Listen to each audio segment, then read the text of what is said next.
Well, hello everyone. Welcome to Coffee Talk. I know it's not Sunday night, but here we are. It's Monday. It's post convention, and I know it's not, back in the kitchen. It's still just slapdash chattery in the chair, but that's where we are today. Today, whew, I don't even know how I'm going to work tomorrow, but I will manage it. Hey, Sharon. Oh yeah, yeah, the cover picture, and that was literally a picture that I took at our convention.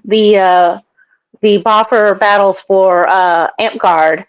Hi, Barely Begun. Good to see you. And I will tell you, this year was it was like what I call the before times. I mean, the attendance was like record high attendance, and so it was busy, busy, busy. So, and like just now, I'm getting that like I don't know. I might have to take a nap, which is unfortunate because there's still one, two, three, four totes and my tools and the pop-up tent that still has to be put away. I don't know if I'm getting to all of it today. Hey, Lynette, good to see you. But I'll get through more of it, but I definitely feel that I'm going to have to take that nap. Hey, Dennis, good to see you. We're not taking attendance, but yeah, so this weekend it's probably one of the best Origins I've been to in about 10 years. And I've gone to a lot of Origins game fairs, but this year is just really good. I don't know if it's because I was working in a space in just the right capacity. Like I'm super tired. Don't get me wrong. I did a lot, but I was supported and not like shouldering everything. There were constant checks to make sure people were okay. They provided food and very thoughtful that they remembered things about like my food preferences. So if they went and they bought hamburgers and sausage rolls for people, they made sure that they ordered a special one for me without the bun. And then they also got everything else on the side because they knew I didn't have bread, but they couldn't remember what things I did or didn't eat aside from that. So they made sure that it was separated so I could take as needed. Hey, Gigi's here. Good to see you as well. And Mama Bear Lynette says sounds like it is quite the chore to unpack for an amazing weekend. Oh yeah, I just gotta say too. Shout out again to Best Companion Ever because my FJ Cruiser is still in the shop. So normally for an event like this, when we are taking all of this equipment, it's my SUV and sometimes an attachable U-Haul trailer so everything can get there. And because we're down vehicles, it's not like you can hop on the bike and take like a truckload and a half of stuff. You just can't do it. So instead, the Prius was shared with me, and we loaded multiple loads, and there were shenanigans driving back and forth and leaving me at the convention center, picking me up at the convention center, delivering this, delivering that. And the whole family and all of our friends pitched in to make it happen. And that's all of the impacts of my not having a vehicle. So that was pretty awesome. Let's see. I'm having an afternoon coffee in hopes that it perks me up. It's might be a little too hot though. Oh, thanks, Sharon, for passing it on. That our air fryer auntie, beloved moderator, says hello. She's out running around, and that's fine.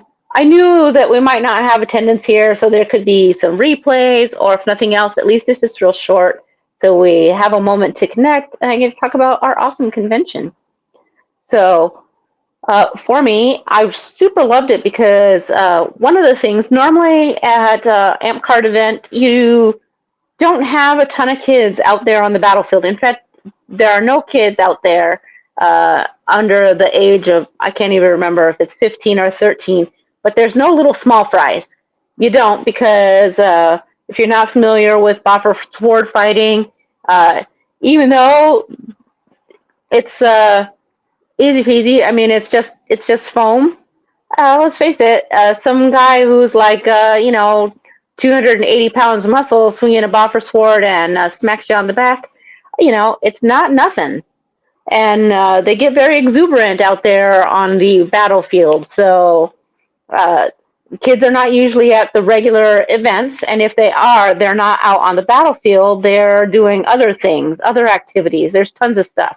So they but at the convention, we have a lot of supervision. We run the battlefield different. It's very intro, and also we have people who are specialized in the safety and all of that stuff, and they fine tune it and revise how it runs so that little kids can come out there and swing little bopper swords. And I'm telling you, those kids look like they are having the time of their lives. And sometimes they shriek like they're getting murdered, which, they're not getting murdered, but fake murdered. But the high-pitched shrieks, which are sometimes a little bit, high-pitched shrieking, but you can just hear the joy and exuberance, and I love that.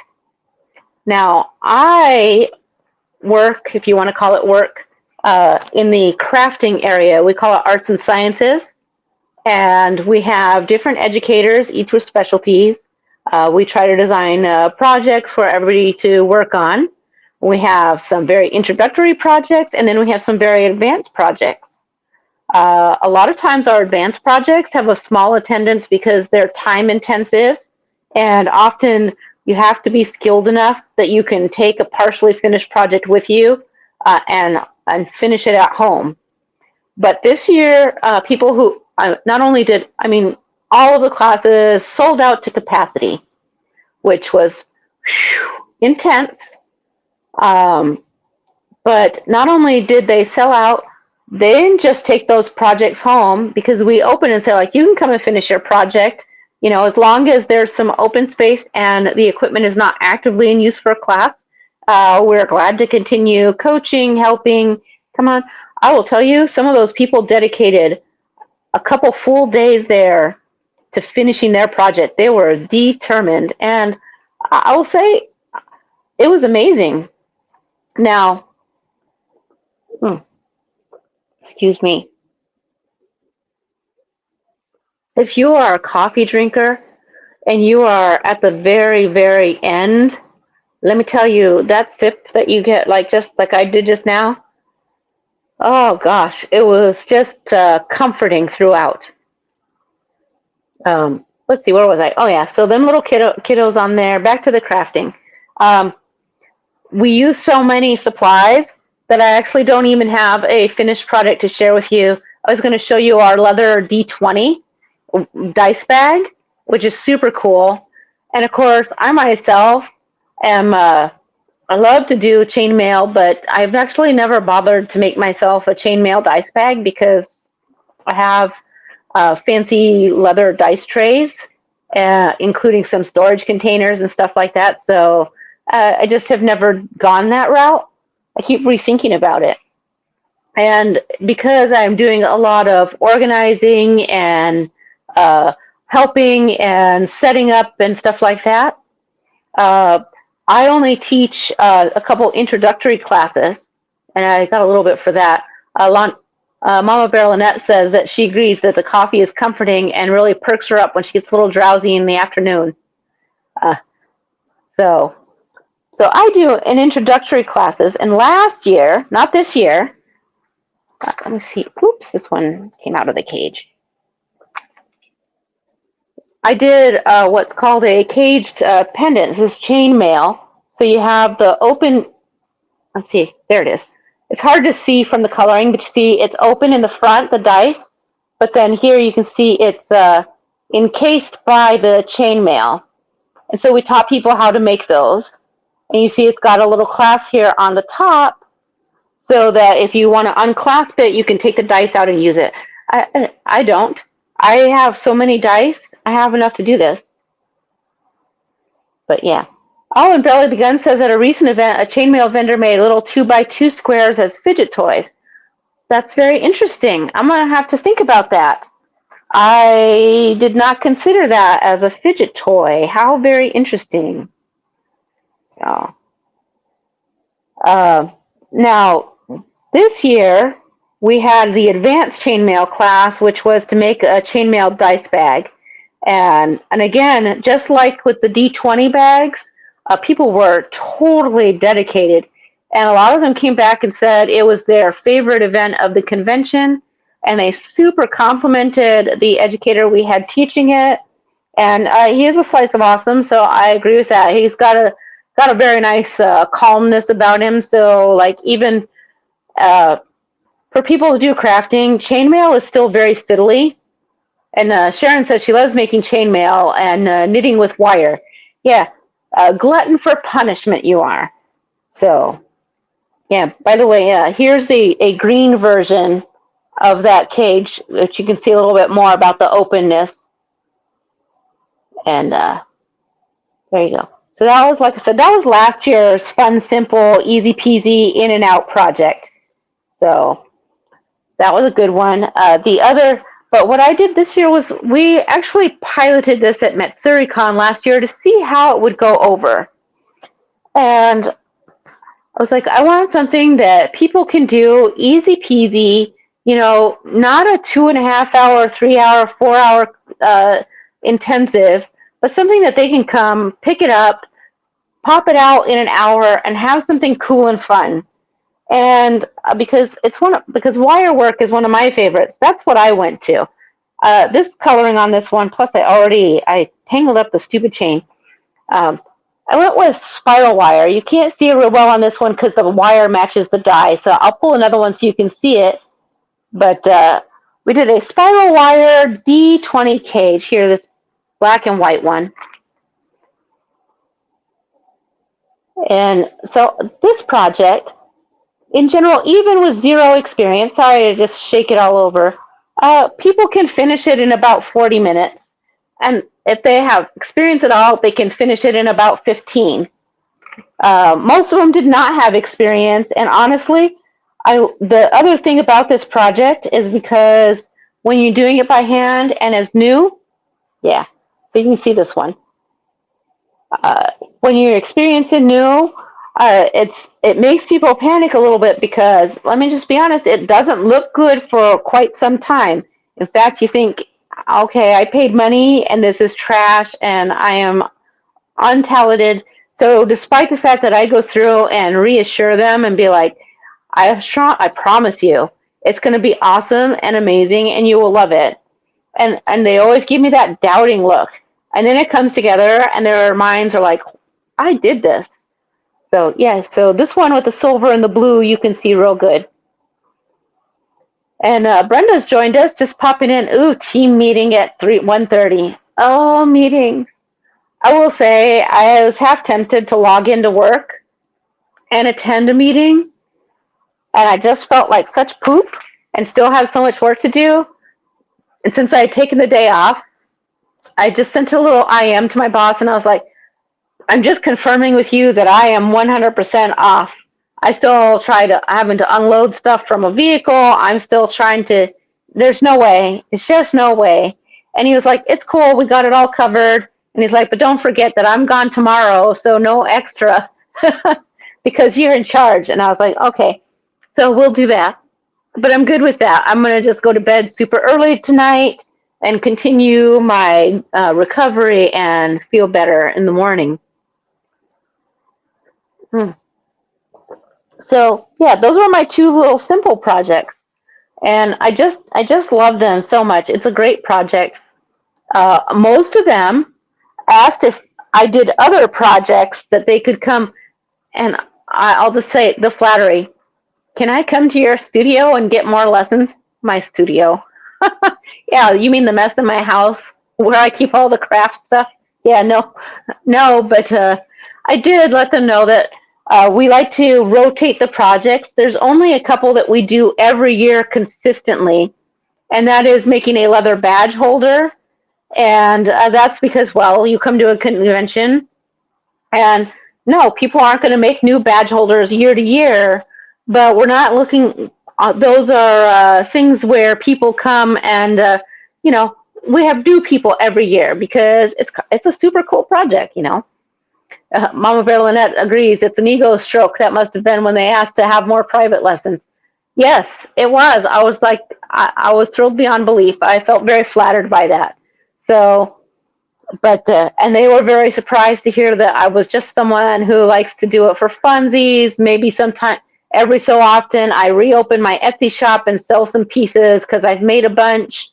But for the most part, I don't do things like take orders all the time, or even some of the times it's just like, oh, look, I made these. I have a pile of things that I've done, and now I have 30 pieces, which is too many for me when I only wear these two. So I open it up, I throw them up there and be like, hey, here's some pieces and sell them off. A lot of times I just wind up giving them as gifts to friends too. So yeah, but that was great. But yes, our consistent, we do a leather badge holder and a leather dice tray. We always have at least a chainmail class. We've done dice bags 2 years in a row. We've done just a plain chainmail 101, we call it, but usually you wind up making like a chainmail bracelet or things like that. But my personal preference is to be a bit more, is to be focused as opposed to just come and make something and to have an actual product where you can hand off and instructions and all of that stuff. So, but like I said, they were very, very invested. This year, let's see, the D20s, the badge holder, the dice tray.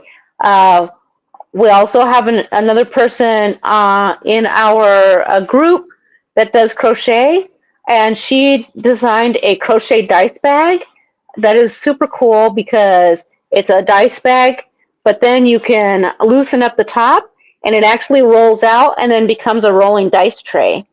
And it's fantastic. However, again, that's not necessarily, it's beginner friendly, but you can't start at zero. That was a lesson learned last year. We let people who had zero experience do it, and the attendees just had such frustration. But this year we were smart. We put in the description, you should learn how to do this, this, and this. And then a week before the convention, we sent those attendees who had pre-registered a reminder email. Hey, this is not a come with zero experience class. You need to know. And if you don't know, go and pick yourself a hook up at the store. It's this size that you want. Get this kind of yarn. And here are these 3 YouTube videos that will work you through it. And it must have worked because the class went off fantastically both times. So it's great. Oh, what else? I got to see some of my vendor friends, and some of them had new release games. That was very exciting. We'll say one of the things that's really nice between Origins is that even though it's still quite large and there are a lot of people, it's not such a problem to get into play events. The board game library is not my board game library. It's another library that's local to us. And they're amazing. So their library was, they said they had record checkouts this year. So that's awesome. Hey, Julie, good to see you. Good morning from Arizona. Stay cool out there. Oh,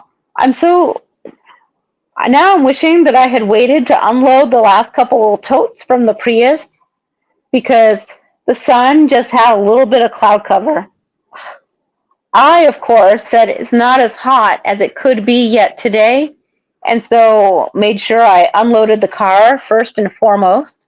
But the sun was beating down, and because I'm exhausted, I was like, done, D-O-N-E, sit down, which is temporary, of course. I'll say the animals were super excited that I was home. They were all over me, and you couldn't, it was like a risk of trip and fall for animals under my feet. I've got a lot of ums going on. I'm sorry, guys. It's because I'm tired. When you're tired, you do bad speech pattern things. So, oh, what else did we see? I saw so many things. Oh, I bought a hat, a knit witch hat which I have already started to modify because uh, my head is smaller in stature, so I need an extra small, and they're one size. And so I am going to tack it in the back and a little more because I feel like it goes perfect with the wooded fade kind of look that I go for. So sorry, and it was needed to reach up there and reject it. So you get my finger right in your face. Hmm, perfect. Oh, you'll have to excuse me 1 second. I'm gonna get behind here on the table and show you the game I picked up. This game is called The Spill by Smirk and Dagger Games. We've played it quite a bit. In this game, you are an offshore oil rigger, and it has ruptured, and the oil is spilling into the ocean. So you all have to work as a team to prevent the oil from spilling out, harming the animals. You need to rescue them all and prevent the ocean from polluting. So the whole fate of the coast is in your hands. We've played it.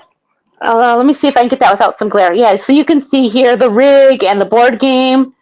I bought the deluxe version, so it has some fancier than average bits. Uh, I'll be honest, as many games as we have, and I buy all the games any old time I feel like.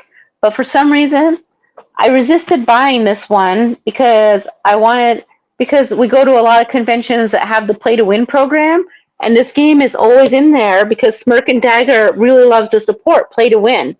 And so I've been having Attila, I'm like, just try and win it in the play to win. If you play it enough times, your number will come up. So naturally, we win everything except this game. uh, I'm trying to, over the years, let's see, Jennifer won a copy of Daybreak. I've won, I won a copy of a game called Daylight. We've won several versions of like Love Letter, all kinds of games we win, and never the one that poor Tilla wanted so bad. And like I said, with this year, with it being him really doing well more than he agreed to, because of course, best companion ever, shuffling me around, loading this, carrying that. Come be social with my friends. Let's take me to dinner. Let's go do this. As if he didn't have anything that he might want to do. So at the end of the convention, I was relaying to my friends who at Smirk and Dagger about the whole story, and they looked at me and they were like, "Listen, you need to buy it for him already." And it's not as if you're not our friend, so you can have like the 10% off on top of the convention 15% off, okay? Stop torturing that man. And so I did, and I even bought him the deluxe playmat. Barely Begun is asking if I prefer collaborative or competitive games, and it's complicated. I do love competitive games within a lot of restrictions. If they are highly strategic and they have a lot of gameplay to it that requires decision making and resource planning and all of that kind of thing to it, that's way more than just attack. If it's resource management and strategy, then I'm all about the competition. If it is simply a take that attack kind of game where you purposefully have to do things where the singular goal of the game is to do things to make other people lose. I mean, it's one thing that yes, in strategy and resource management, you do things to make other people lose, but not maliciously. It's not your singular goal. There are lots of things to do where sometimes battle on the board breaks out. But yeah, if it's all out, just where your sole thing is just to make people lose one at a time until the game is, to me, no longer fun. I'm not into it. Um, it's one of the reasons I'm not a fan of Monopoly. Monopoly is a vicious, vicious game in my mind, and because you have no choice, your only goal is to destroy the other players. They make it sound like it's this nice thing where you're building up your status or whatever you're doing, but your sole goal is to make other people lose. So I don't like it. But I do say that probably for competitive games, my favorite are worker placement. I mean, in that aspect, you are doing things to attack other player, but passively, because you have to plan your stuff. And worker placement means that you have a pool of actions you can take on a setting, and everybody is limited to what's on that setting. And once one is done by someone else can't do it that round. So, yes, you're preventing people from doing things, but you're not actively trying to, make them lose. I don't know. I went on about that for a long time. Sharon says, yeah, now we'll win it the next time. For sure, because we'll play all the games in the play to win. We love trying the games in that program. If you're not familiar what play to win is, there is a organization called Double Exposure Envoy, and they have a team that collaborates with game manufacturers. The game manufacturers provide copies of games. Those games are sent to conventions with rules on the engagement. So you check the game out, you play the game, and then the person who checked it out plus everyone who played with them gets a raffle ticket to enter to win that game. So at the end of the convention, there's a raffle, and you have a chance. So you play it, and then you get a chance to win it. So it's pretty cool. We usually wind up with like 30 to 40 games in the play to win library. So lots and lots of opportunities to play. Like I said, Smirk and Dagger Games, who make the spill, are big supporters. The other really big and very consistent supporter is Stonemaier Games. They make Stonemaier Games makes a lot of worker placement and strategy games. So they are a favorite company of mine. They probably make one of my favorite games of all time, which is called Scythe, and that is a battle war game with lots of high strategic thinking to it. Yep. Yeah. Brenda's got it right there. Attila, the MVP. So, yeah, without his cooperation, I guess it would have so happened, but we definitely would have had to. I would have had to have gone to rent like a U-Haul. And while U-Haul is not like super expensive, U-Haul U-Haul down, load. You probably have to park somewhere for a while and pay for parking. Then return. Then you have to get an Uber or a Lyft back. Yeah, it's extensive to try and do that without your own vehicle. So I do have the other thing right here.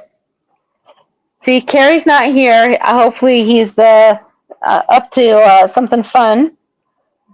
The other thing that I did get that we will feature in the next couple coffee talks is I got tea from one of my favorite tea vendors, Tea Punk Tea. And one of them is called the Little Lord's Nap Time. And it is chamomile, lavender, spearmint, and lemon myrtle. And Tea Punk Teas does all of the conventions. And if you get a good, they have little teeny jars that they'll open up and they'll waft it so that you can smell the tea. And let me just tell you, it was divine smelling. So honestly, I might have some of this before bed tonight, and then we can still brew it on Coffee Talk. I don't have to wait to open it. There's a lot of tea in here. And then this one is the Cossack's Kiss is a spiced black tea. It's got Let's read through the spices. Lapsang, oh, the tea itself is a blend. Lapsang Shaoshang, which we've actually had on this channel. It's been a while. And then it has Ceylon tea. It has cranberry, cinnamon, apple, lavender, rose hips, cloves, lemon peel, orange peel, calendula, and vanilla extract. So, and we've talked about some of those in here. So, and the smell again, absolutely, absolutely wonderful. It had like that nice pop of spice to it, but then it also had that little bit of earthy sweet smell with it. So I can't wait to drink some. Now, my other cup, my big Miyoki Awesome Cup, for which I have the affiliate discount below in the description. Possibly not in this description because I don't think I updated the listing before I put it on there. It's still my favorite mug, but I did a thing, and yes, I know the soda is not the best choice. Whatever, you know what? At every convention, you know it, I'm gonna drink me some diet sodas, and I'm already wrecking myself. So you know, a few days recovery when I get home while I get off the soda.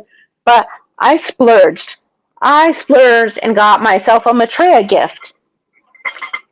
So this is the insulated mug that says Origins Game Fair from Wild Bill's Soda, craft beverage company. And this is the double-walled insulated steel mug, and it has a rubber lid, and I got the straw to go with it. It is not spill-proof, fully beware. But one of the things about these cups is once you have one, and I do have another one that's like an old tin cup from like 2007. It's not insulated. There's no lid. It is literally like an old-timey cowboy tin cup. And I've been using that since 2007, and I got every penny out of it as possible. Now, with those mugs, what happens is the day you buy the mug, it's unlimited refills.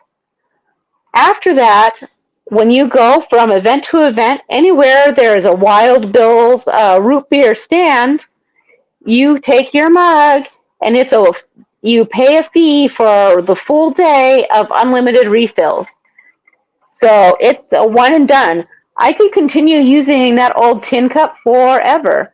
Hey, Joe, nice to see you. Oh, welcome to Radical Geek Coffee Talk. So you bet.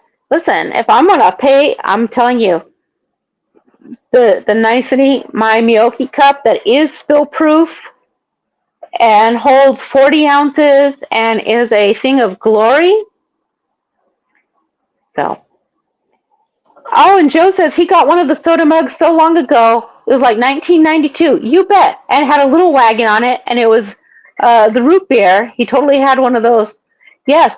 Well, if you find it again, you should know you can still get it refilled, and you can still buy the full day ban to get it refilled. So. Oh, you watched the channel. You just didn't know I did live streams. Yeah. Normally, I do my live stream on Sunday evenings at 6 p.m. Eastern. Sometimes they're just chat like this. A lot of times it's chat and we do some meal prep in the kitchen. Or we experiment and sometimes make massive failure recipes, which I think is hilarious.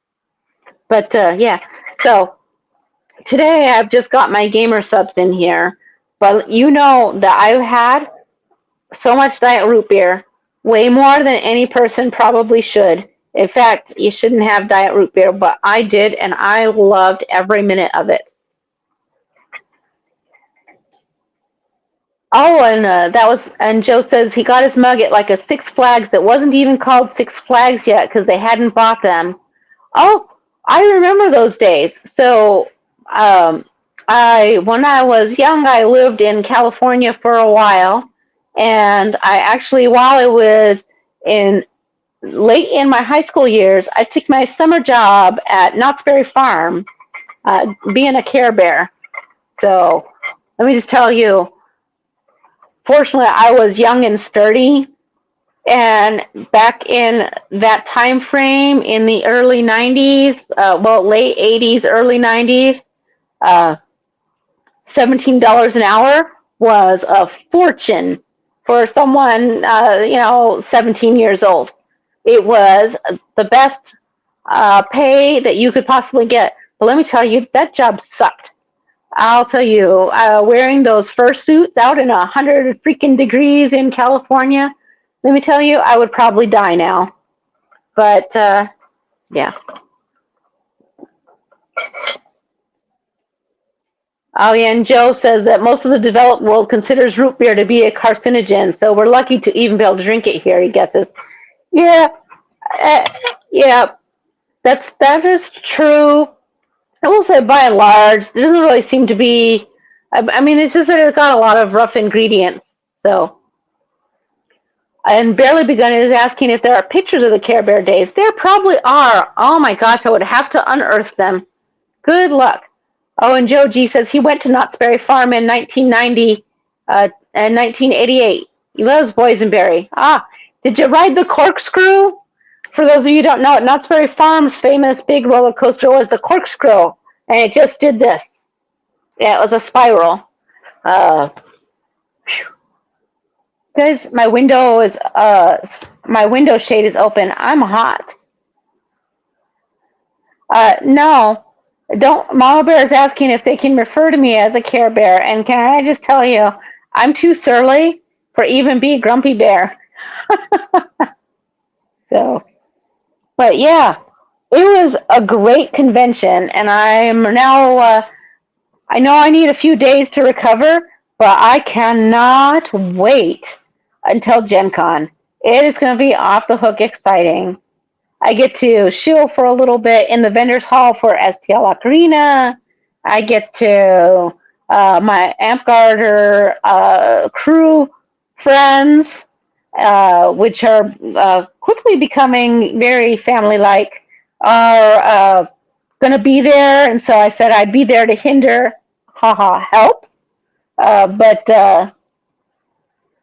yeah, I'm looking for it.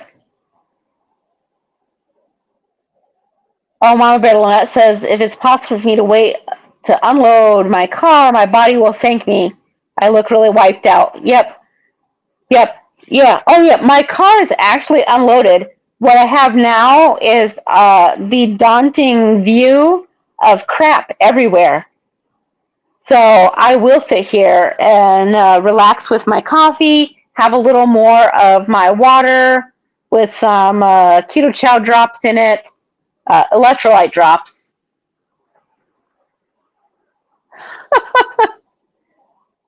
Oh, Joe says I could be Grizzle. Then he says it came out wrong, and he said it was Grizzle the bear. Maybe.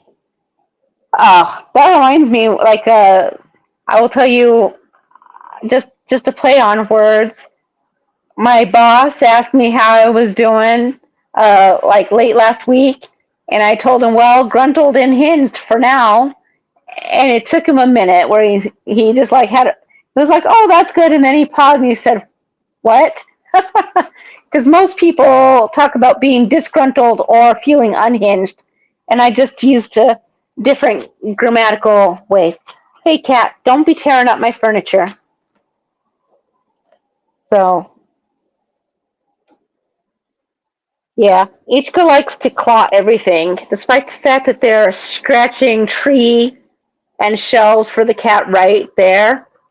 We're going to scratch the furniture right here in front of me. So let me see if I can catch her. Just a second. Hang tight with me while I get out of the camera.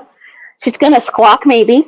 Oh, she doesn't like to be picked up, so she'll resist. You guys, here she is. Here's my little void who's like, no, don't hold me. How dare. Wiggle, wiggle. All right, you can go. Now she's mad. She has to clean now because I touched her. Well, because I picked her up. She likes being petted, but not picked up. We'll get there. Sometimes during the workday, she'll voluntarily climb up on my lap. But But for me to just scoop her up like that, she hates that. So, oh boy. Anyways, guys, I am toast, TOAST, in a big way. So I think that I'm gonna go and finish drinking this coffee and then do that nap thing, a power nap. I'd be willing to bet anything that if I drink this, take myself like 20 minutes, I'll feel good as new. And Mama Bear Lynette's asking if there will be a Cheese Friday video. Oh, yes, there is, and I have something good for it. So it'll be a nice Cheese Friday. I can hardly wait. So you guys have a good day, and thanks, Barely Begun. Grumpy Bear, yeah, that's me today. Bye bye. Have a good one.